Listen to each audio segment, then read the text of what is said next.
Up and down the West Coast, concern is growing tonight about liberal judges ordering the release of dangerous suspects and prisoners, and progressive officials unwilling to, well, prosecute crimes. Everybody today is talking about the violent crime, that he's not going after the violent crime.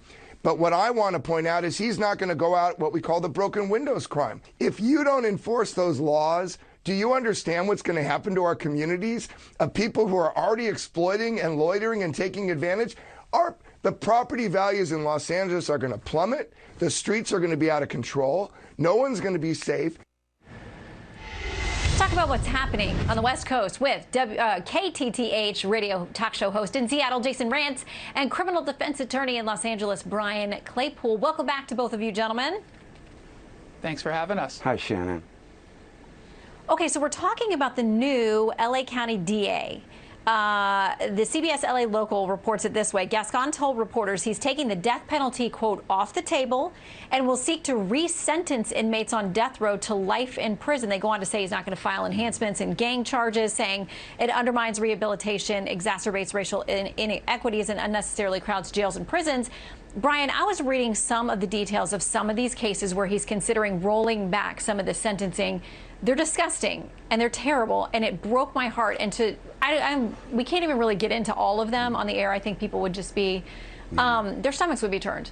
So why would, Brian, a prosecutor decide to come in and say, not only am I not going to do things moving forward, prosecuting certain crimes, but I'm going to go back to some of these really hideous ones and maybe try to change their sentences?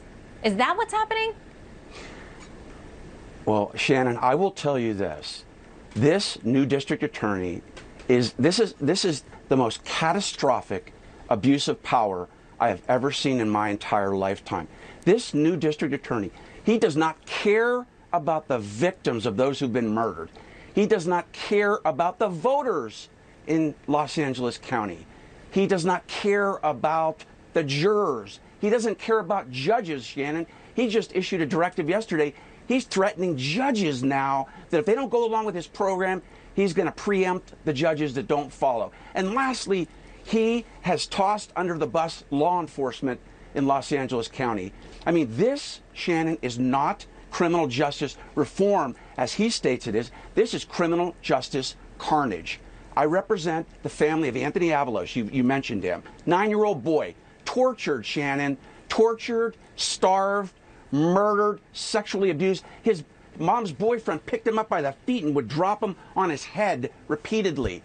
The mom was charged with murder, and she was facing life without possibility of parole. Boyfriend, murder, and the death penalty. And guess what this new district attorney did? He came in and said, I'm taking off the table the death penalty, and I'm taking off the table intentional murder by torture. So guess what? This guy can walk the streets again now. It is really hard to believe.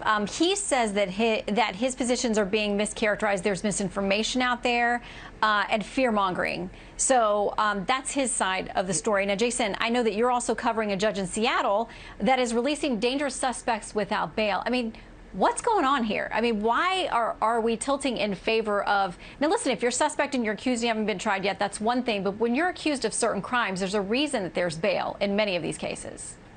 Yeah, I mean, look, we've been focusing a lot on the DAs, and certainly here in King County and Seattle, we have that same exact problem, but it's also a focus on the judges. They've swung so far to the other side in response to a complaint that we are over-incarcerating. I think that there's a valid point to be made in some circumstances, but you can't go to the point where you're just releasing everyone. Just within the last couple of weeks, a judge, her name is Lisa Paglasati, she released 2 what I believe to be dangerous suspects. I mean, we're talking in one case, a suspected drug dealer who was caught by police with 176 grams of meth, 96 doses of Suboxone, which is sold as a street drug as heroin, 10 grams of heroin, mushrooms, cash. I mean, this is a guy who should not have been released. And yet, not only was he released, there was no bail whatsoever. And we have these conversations about, you know, where they end up going, because these aren't just about the homicides, right? These aren't just about murder victims or murderers, but these small problems, these small criminals, they start to escalate.